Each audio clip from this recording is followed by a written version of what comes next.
नमस्कार, मैं हूं श्रद्धा। आप देख रहे न्यूज़ 18 मध्य प्रदेश छत्तीसगढ़ में गौठान में गायों और मवेशियों की मौत का सिलसिला जारी है। पिछले 3 दिनों में 30 से ज्यादा मवेशियों की मौत हो चुकी है। महासमुंद में अस्थायी बने गौठान में आज फिर 7 मवेशियों की मौत हो गई। इससे पहले 28 अगस्त को भूख से 7 मवेशियों की मौत हो गई थी।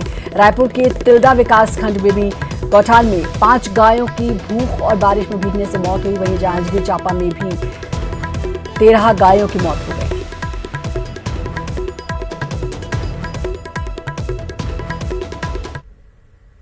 महासमुंद में 7 और मवेशियों की मौत हो गई है। सभी मवेशी गंभीर रूप से बीमार थे। इनका इलाज चल रहा था। 28 अगस्त को लबरा में बने अस्थायी गौठान में 7 मवेशियों की भूख से मौत का मामला सामने आया था।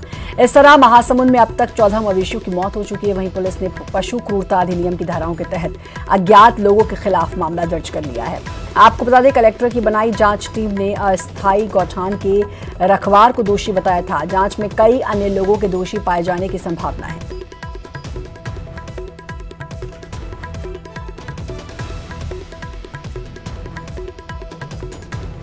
देखिए, लगातार गायों की हत्या हो रही है। 49 गाय की एक साथ, उसके बाद गौठान से गायों की हत्या होना, गायों का मरना निश्चित रूप से बड़ा पाप का काम है। गायों की रक्षा नहीं कर पा रही है। गोबर योजना चलाए या कोई भी योजना चलाए, किसानों का कितना भी भला करें, लेकिन गायों की अगर रक्षा नहीं करेंगे तो छत्तीसगढ़ का भला नहीं हो सकता। देखिए, बरसात आती है तो बहुत सारी जो झड़ी जब होती है तो बकरियां हैं, मवेशी है, मुर्गी है, मतलब उसको निमोनिया के कारण से मौतें होती है। इस बाढ़ में तो बहुत सारे मवेशी बह भी गए, नदियों में, नालों में बह गए। इसके कारण से नुकसान बहुत हुआ है।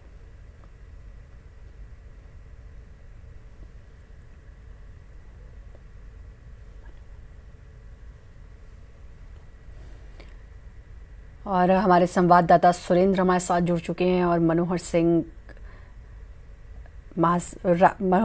महासमुंद से हमारे साथ जुड़ चुके हैं। सुरेंद्र, लगातार गायों की मौत, मवेशियों की मौत, जिम्मेदार चुप बैठे हैं। आखिर किसकी जिम्मेदारी बनती है? और अब विपक्ष के पास भी एक मुद्दा है। देखिए श्रद्धा, जिम्मेदारों से सवाल किया गया था और कल मुख्यमंत्री भूपेश बघेल से ये सवाल किया गया था कि जो गायों की लगातार मौतें हो रही हैं, चाहे वो बिलासपुर के तखतपुर में हो, चाहे तिल्दा में मौत हो, चाहे महासमुंद में मौतें हो, जो लगातार मौतें हो रही हैं, तो आखिर वजह क्या है? तो उन्होंने वजह ये बताई थी कि अभी जिस तरह से बारिश में गाय और बकरियों की मौतें हो रही हैं, ये जरूर है कि अभी जिस तरह से हालात हैं, उनको हालातों को देखने के लिए मुख्यमंत्री ने निर्देश दिए हैं अधिकारियों को। लेकिन जिस तरह से मौतें हो रही हैं, उसके जवाबदार जो हमने बात की पशुपालन मंत्री से, तो उन्होंने जवाब तो नहीं दिया है। उन्होंने फोन तक नहीं उठाया कि वजह क्या है, किन कारणों से जो है गायों की मौत हो रही है। तो जवाब देने वाले सिर्फ संज्ञान लेने के लिए किस चीज का इंतजार किया जा रहा है? कब इस तरफ सोचने की जरूरत महसूस कर रहे हैं? जब संख्या लगातार बढ़ती जाए, परसों खबर थी, कल खबर थी, आज फिर यही खबर है कि और मवेशियों की और गायों की मौत हो गई है, तो ये किस चीज का इंतजार कर रहे हैं? देखिए श्रद्धा, जिस तरह से जो गायों की मौत हुई, क्योंकि अभी बहुत सारे इलाके हैं जहां पर बाढ़ का पानी पहुंचा हुआ है, वहां पर मुख्यमंत्री खुद उन्होंने कहा था कि बहुत ऐसी जगह हैं जहां पर गाय बह गए हैं, मवेशी बह गए हैं। तो उनकी संख्या का आकलन जो राजस्व विभाग का बाढ़ आपदा प्रबंधन का जो एक जिम्मा होता है, जिम्मेदार अधिकारी उसका आंकड़ा तक अभी तक इकट्ठा नहीं कर पाए हैं। 48 घंटे से भी अधिक का समय बीत चुका है। बाढ़ के हालात, पानी कहीं उतर चुका है, लेकिन अभी तक ये निर्णय नहीं किया जा सका है कि कितने जानवर इस पानी में बह गए हैं, कितने जानवर काल के गाल में समा गए हैं। इनकी संख्या तक अभी तक प्रशासन इकट्ठा नहीं कर पा रहा है। हालांकि मुख्यमंत्री लगातार निर्देश दे रहे हैं, बावजूद उसके जो मातहत अधिकारी हैं वो अभी तक आंकड़े इकट्ठा नहीं कर पाए हैं कि कितने जानवर, कितने जान और माल का नुकसान इस बाढ़ के चलते हुआ है। और जो मवेशियों की जो मौतें हो रही हैं, गौठानों में मौतें हो रही हैं, जो उनको रखने की जो व्यवस्थाएं जिस तरह से सबसे बड़ी बात व्यवस्था पर आकर ही रुक जाती है। इसीलिए इससे संबंधित सवाल भी आपसे पूछूंगी मैं। मनोहर भी जुड़े हुए हैं हमारे साथ महासमुंद से। मनोहर, महासमुंद में भी लगातार मवेशियों की, गायों की मौतें, क्या वहां पर किसी जिम्मेदार ने कुछ कहा? किसी ने जिम्मेदारी ली? किसी ने समझा कि हाँ ये जो हो रहा है ये गलत हो रहा है और इस पर कैसे रोक लगाई जा सकती है? देखिए श्रद्धा, 28 अगस्त को ये बात सामने आई थी कि महासमुंद के लबरापुर में जो अस्थायी गोठान बनाया गया है वहां पर तकरीबन तार घेरा करके 100 से 120 मवेशियों को रखा गया था। भूख और प्यास से वहां पर जो 7 मवेशी हैं उसकी मौत हो गई थी और 7 ऐसे मवेशी थे जिनकी गंभीर हालत में इलाज चल रहा था। लेकिन पशु विभाग से मिली जानकारी के अनुसार उन गंभीर 7 मवेशियों की आज और मौत हो गई है। मतलब कुल मिलाकर गोठान में 14 मवेशियों की मौत हो गई है। मवेशियों की मौत के बाद प्रशासन में हड़कंप मचा। प्रशासन ने आनन फानन में जनपद सीईओ, तहसीलदार और जो ग्राम पंचायत सरपंच और सचिव होते हैं उनकी एक टीम बनाई। टीम ने ये साबित कर दिया कि गांव का जो चरवाहा होता है, जो रखवार गोठान के लिए रखा गया था, वो दोषी है। लेकिन पुलिस ने इस मामले में एफआईआर जरूर की। पशु क्रूरता अधिनियम की धारा 11 और 429 के तहत मामला दर्ज की, लेकिन पुलिस ने अज्ञात के खिलाफ मामला दर्ज किया है क्योंकि प्रशासन के इस जांच से पुलिस संतुष्ट नहीं है। पुलिस का ये कहना है कि जो 4000 3000 की नौकरी करने वाला गरीब है उसको दोषी माना जा रहा है, जबकि इसमें दोषी जो है वो ग्राम समिति के सदस्य भी हैं, वो ग्राम पंचायत के पदाधिकारी भी है, वहां के जनप्रतिनिधि भी हैं, जिनको ये जिम्मेदारी थी कि उन्हें गोठान देखना था, वहां उपस्थित जो मवेशी है उनकी देखभाल करनी थी। लेकिन पुलिस का कहना है कि इसमें जांच होगी, जो भी दोषी होंगे उस पर कार्रवाई की जाएगी। हालांकि जिला प्रशासन अपनी पीठ थपथपा रही है, इसमें चरवाहा को दोषी साबित करने में लगी हुई है। बिल्कुल, चलिए अब देखना है कि इस पूरे मामले में क्या कुछ होता है और अब किस पर कितनी जांच बैठती है, क्या कार्रवाई होती है, तो वक्त बताएगा। शुक्रिया आप दोनों का तमाम जानकारी देने के लिए। और कांकेर, जहां एक बार फिर से न्यूज़ 18 की खबर का असर हुआ है। इमलापारी क्वारंटीन सेंटर में भ्रष्टाचार का मामला, 580 रुपये किलो टमाटर खरीदने वाले अधिकारी पर अब कार्रवाई होगी। संसदीय सचिव शिशुपाल सोरी का बयान, खाने पीने की चीज़ों के काफ़ी बड़े दाम के बिल बनाए हैं। तो अब 580 रुपये किलो टमाटर खरीदने वाले अधिकारी पर अब कार्रवाई होगी। संसदीय सचिव शिशुपाल सोरी ने बयान दिया है, खाने पीने की चीज़ों के काफ़ी बड़े दाम के बिल बनाए हैं।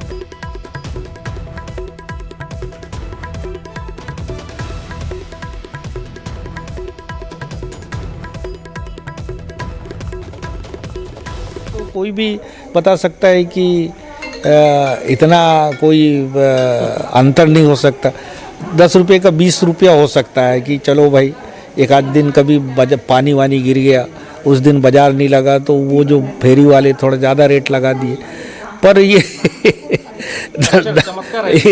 ये चमत्कार करने वाला अधिकारी ही हो है जो ऐसा चमत्कार कर सकता है। और खबरों में आगे बढ़ेंगे। ये जो पूरा मामला है, न्यूज़ 18 ने इस खबर को जमकर दिखाया था और फिर इसके बाद अब इस पूरे खबर पर संज्ञान भी लिया गया है। पूरा मामला दरअसल कांकेर में इमलीपारा क्वारंटीन सेंटर में ठहरे लोगों को 580 रुपये किलो के हिसाब से खरीद कर खाना खिलाया गया। सूचना के अधिकार के तहत यहां क्वारंटीन सेंटर के नाम पर जमकर भ्रष्टाचार होने का खुलासा हुआ है। इसी तरह अन्य सब्जियों को भी मनमाने दाम पर बिल बनाकर चढ़ा दिए गए। इमलीपारा क्वारंटीन सेंटर में खाद्य सामग्री की आपूर्ति के लिए आदिम जाति कल्याण विभाग को जिला प्रशासन ने जिम्मेदारी सौंपी थी। विभाग ने जिन फर्म में खाद्य सामग्रियां खरीदी उन तमाम बिलों में जीएसटी और टिन नंबर का कहीं कोई उल्लेख नहीं है। लॉकडाउन के दौरान बनाए गए क्वारंटीन सेंटर में व्यवस्था के लिए 1 करोड़ 67 लाख का खर्च किया जाना बताया जा रहा है।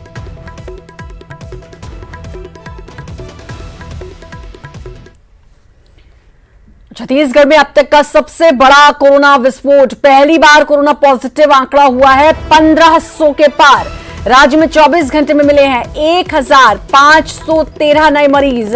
रायपुर में भी हुआ अब तक का सबसे बड़ा कोरोना ब्लास्ट।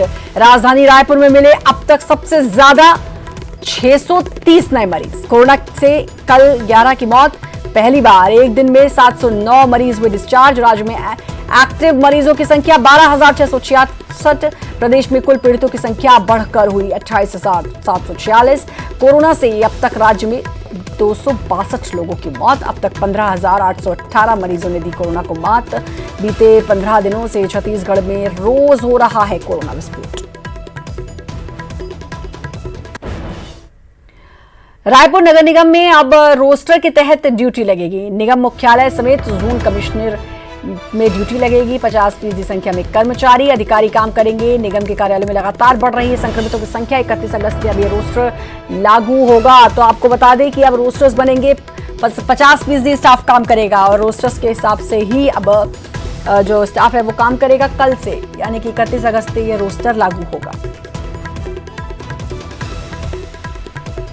क्योंकि जिस तरीके से मरीजों की संख्या बढ़ी है, जिस तरीके से मरीज यहाँ पर बढ़े हैं, आप देखिए लगातार इसमें वृद्धि होते जा रही है। तो इसके लिए हम अलग से एक टीम वो कर रहे हैं जो ऑक्सीमीटर भी चेक करेगी और कोविड भी टेस्ट करेगी। और अगर रायपुर नगर निगम की आप बात करेंगे तो 20% लोग प्रभावित हैं। अगर आप सही में अगर बात करेंगे तो ई से लेकर हमारे जोन कमिश्नर से लेकर सब इंजीनियर तक और पार्षद से लेकर MIC मेंबर तक, MIC मेंबर से लेकर जोन अध्यक्ष तक सब इससे अभी प्रभावित हैं। तो ये जरूर है कि हम थोड़े बहुत काम में बाधित हो रहे हैं, मगर तो भी हमारी पूरी कोशिश है कि कोई भी किसी भी प्रकार का काम हमने वहां पर सब्स्टिट्यूट के तौर पर, जहां पर हमारे जोन कमिश्नर है वहां हमने ई को अभी प्रभार दे दिया है। तो ऐसी सब जगह हमने कहीं ना कहीं प्रभार देके अभी हम काम को हम चला रहे हैं। और धमतरी में कोरोना से मृत शख्स के अंतिम संस्कार का स्थानीय लोगों ने विरोध किया। लोगों का आरोप है कि अंतिम संस्कार के बाद कोरोना PPE किट और अन्य कचरा शमशान के कर्मचारी यूं ही छोड़ देते हैं, जिससे आसपास कोरोना फैलने का खतरा बना रहता है। वहीं लोगों ने दूसरी जगह के लोगों से के अंतिम संस्कार का भी विरोध किया। और लगातार बिना हमारी जानकारी सूचना के यहाँ फिर एक बार डेड बॉडी लाया गया है, जिससे आसपास रहने वाले वार्डवासियों में दहशत का माहौल है। तो मोहल्ले वाले कहना है कि हटकेसर के डेड बॉडी हटकेसर में जलना चाहिए, यहाँ नहीं जलना चाहिए। तो शासन द्वारा नियुक्ति किया गया बोलते हैं, ऐसा कोई नियुक्ति नहीं है। केंद्र सरकार ने अनलॉक 4 की गाइडलाइंस जारी कर दी है। सरकार ने शर्तों के साथ 7 सितंबर से मेट्रो चलाने की मंजूरी दे दी है। वहीं 21 सितंबर से धार्मिक आयोजन में 100 लोगों के शामिल होने की भी इजाजत दी गई है। गृह मंत्रालय की ओर से जारी गाइडलाइंस के मुताबिक 21 सितंबर से सामाजिक, राजनीतिक, मनोरंजन, खेल आदि से जुड़े समारोह की अनुमति होगी, लेकिन एक छत के नीचे अधिकतम 100 लोग मौजूद रह सकेंगे। सिनेमा हॉल, स्विमिंग पूल, अंतर्राष्ट्रीय उड़ानें अभी भी बंद रहेंगी।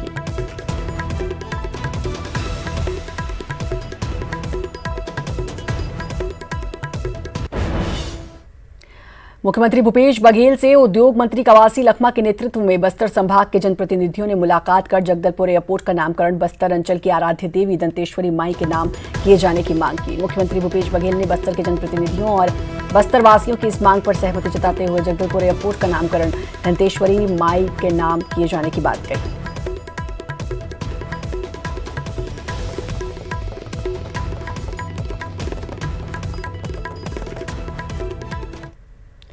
बिलासपुर जहां SCCL GM ऑनलाइन ठगी का शिकार। SCCL GM असद कुमार पाड़ी से ठगी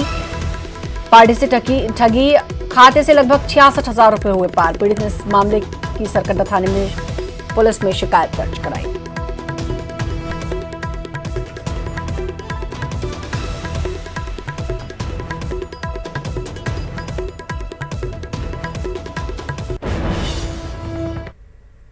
वक्त एक छोटे से ब्रेक का, जल्द हासिल।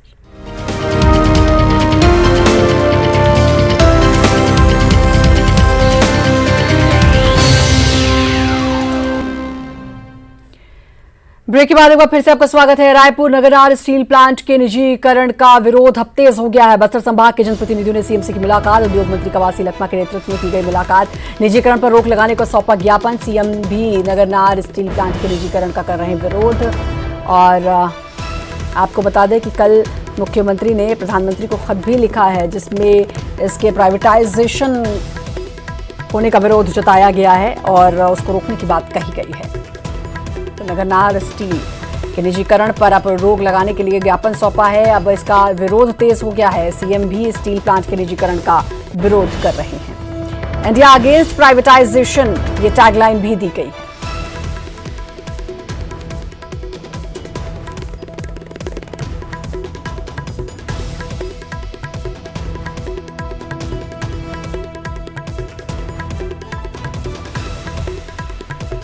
तो निजीकरण पर रोक लगाने का ज्ञापन सौंपा। आपको बता दें कि कल मुख्यमंत्री ने प्रधानमंत्री को खत भी लिखा था और उसमें भी इसी का जिक्र है, निजीकरण के रोक लगाने का। अब ये विरोध और तेज हो गया है। कल जैसे ही सीएम ने इस बारे में कहा कि वो इसका विरोध किया जा रहा है, उसके बाद से विरोध अब तेज हो गया है। और रायगढ़ जहां रेल कॉरिडोर का काम रुका, किसानों ने रोका काम। अधिग्रहित भूमि से अधिक पर कब्जा का आरोप। रेल ट्रैक का पानी घुस रहा खेतों में, किसानों की फसल हो रही बर्बाद। धर्मजयगढ़ से खरसिया तक बन रहा रेल ट्रैक, मुआवजे की मांग को लेकर अड़े किसान।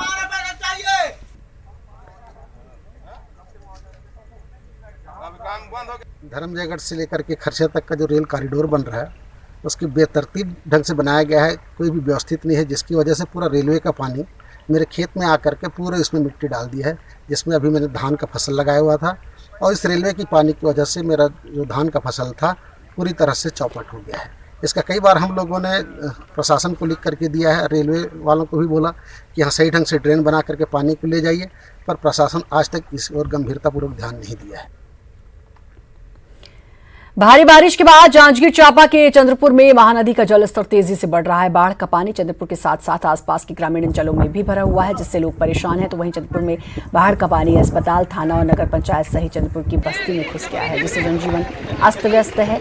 बाढ़ के पानी की वजह से चंद्रपुर के सारे रास्तों पर पानी भर गया। ये सभी मार्ग बंद हो गए हैं। नाव और बोट के जरिए रेस्क्यू ऑपरेशन चलाया जा रहा है।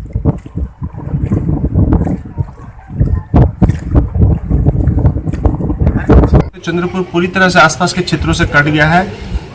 रायगढ़, सारंगगढ़, बरमकेला, डभरा, इन सभी मार्गों पर जल भराव 6 से 8 फीट तक हो चुका है और यह मार्ग पूरी तरह से बंद हो गए हैं। विषम परिस्थितियों में नाव आदि के माध्यम से रिस्क लेकर के ही आया जाया जा सकता है। जांजगीर चांपा में भारी बारिश से शिवरीनारायण में 3 दिन से पुल के ऊपर से पानी बह रहा है।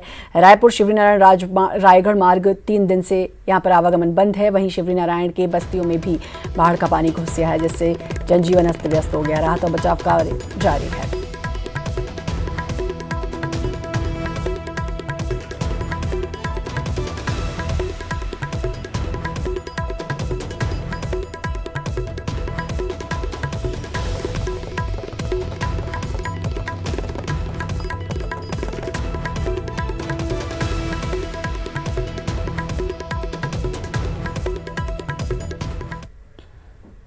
कवर्धा में बारिश तो बंद हो गई है, पर इसका असर अभी भी देखने को मिल रहा है। कई जगहों पर आज भी जलभराव की स्थिति देखने को मिली है। छोटे पुल रपटोक के ऊपर से पानी बह रहा है। वहीं निचली बस्तियों में पानी घुसने से अब भी लोग परेशान हैं।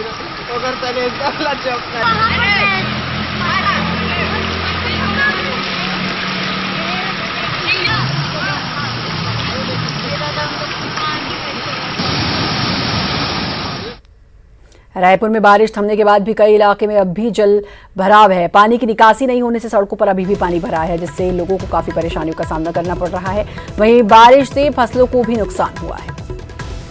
रायपुर में बारिश थमने के 48 घंटों बाद भी कई इलाकों से पानी नहीं उतरा है। भाटा गांव से खुड़मुड़ा जाने वाली ये सड़क है और यहां पर का हाल देखिए आप कि सड़कों में अब भी पानी भरा हुआ है। वजह यह है कि अभी तक जो बाढ़ का पानी है उसकी निकासी नहीं हो पाई है, इसलिए सड़कों में अब भी पानी भरा हुआ है। लोग जोखिम में अपनी जान डाल करके ये सड़क पार कर रहे हैं और पानी आप देखिए कि घुटनों से ऊपर पानी का स्तर है। लोगों को काफी नुकसान भी इससे भुगतना पड़ा है, उठाना पड़ा है। इनसे हम जानते हैं, कहाँ पे रहते हैं? कन्हैया सोनकर, भाटा गांव। भाटा गांव से। अच्छा, ये बारिश जो हुई, पानी जो भरा, उससे कितना नुकसान? बहुत नुकसान हो गए थे। 6-7 एकड़ में अपन बरबट्टी है, अमारी भाजी है, भिंडी है, सब सड़ गए। लाल भाजी है, बहुत किसानों के साथ ये स्थिति है।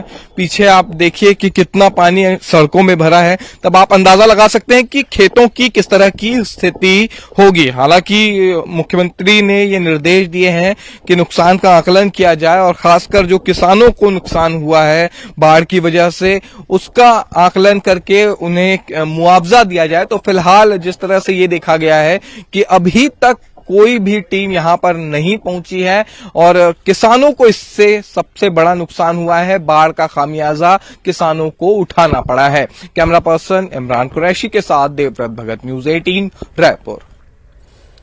मुंगेली जिले के आगर और मनियारी नदी में आए बाढ़ ने जमकर कहर बरपाया है। बाढ़ में 500 से ज्यादा कच्चे मकान गिर गए। वहीं 3000 से ज्यादा लोग बाढ़ से प्रभावित हैं। 6 लोगों की जान जा चुकी है। बाढ़ के बीच लोगों की लापरवाही भी देखने को मिल रही है।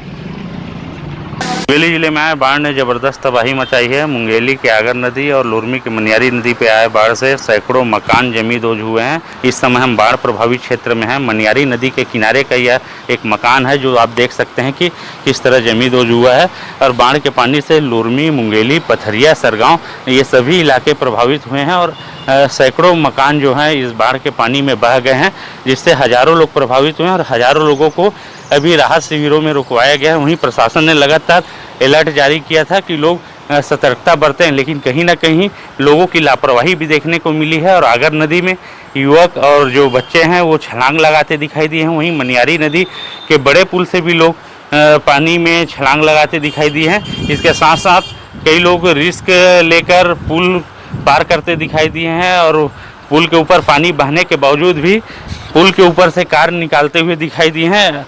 जबकि मैं बता दूं कि जिले में बाढ़ से 6 लोगों की जानें जा चुकी हैं। उसके बावजूद भी जो लापरवाही की जो तस्वीरें हैं वो रुकने का नाम नहीं ले रही है और लगातार लोग लापरवाही बरतते दिखाई दे रहे हैं। न्यूज़ 18 भी आप सभी से अपील करता है कि जब पुल पुलियों के ऊपर पानी हो और नदी में उफान हो तो इस तरह की लापरवाही न बरतें, क्योंकि ये लापरवाही आप लोगों के लिए जानलेवा साबित हो सकती है। न्यूज़ 18 के लिए मुंगेली से प्रशांत शर्मा की रिपोर्ट। धमतरी का गंगरेल बांध 94% से ज्यादा भर चुका है। इसके बाद शनिवार की रात बांध का एक गेट खोल दिया गया। एहतियातन महानदी के तटीय गांव में अलर्ट जारी रखा गया है। लगातार स्थिति पर नजर बनाई।